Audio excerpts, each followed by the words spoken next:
مغربية في إسبانيا، مرحبا بكم. متواجدة في ساحات بلاصة إسبانيا، حدا البلدية الكبيرة. كاين هنا واحد المهرجان اللي هو كبير، فيه الإكوادور، فيه الرومان، فيه تقريبا جميع الدول اللي ملاصقة مع إسبانيا. غادي نخليكم على فيديو وتقولوا لنا الرأي ديالكم، وتنتظرونا في قناة أوميجال. يلا نبداو. كيف ما قلت لكم صراحة ما قدرتش ندير الموسيقى، عارفين الموسيقى عليها حقوق الطبع والنشر.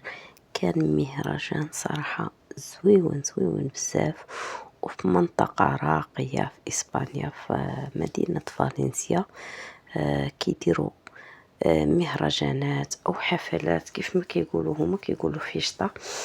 داكشي كيكون غزال غزال، شوفوا اللبس كيفاش داير، شوفوا صراحة داكشي زويون.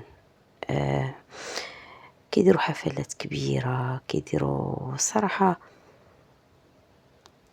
كتستمتعوا بالحفلات هنايا في إسبانيا. داكشي زويون غزال. هنا في الصراحة كانوا بزاف ديال الدول المجاورة دايرين حفلات، دايرين بحال الكرنفال. شي وحدين لابسين بحال شكل كيف ما كنقولوا بحال شكل بوجلود عندنا. المهم داكشي منظم زويون صراحة. ناس متواضعين، حتى لو طلبتي منهم انك دير معهم فوتو كيرحبوا بيك، كيتصوروا معاك، كيضحكوا معاك. هادشي زويون الصراحة. وكيف ما قلت لكم كاين فرق بزاف، كل واحد وشنو لابس، كل فرقة وشنو لابسة، كل وحدين كيعبروا على البلاد ديالهم. كل فرقة هازة العلم ديال البلاد ديالها. داكشي في الصراحة رائع رائع بزاف زويون. كنت كنتمنى ندير لكم موسيقى، ولكن للاسف راكم عارفين الموسيقى تيضربها اليوتيوب، تيكون فيها حقوق الطبع والنشر.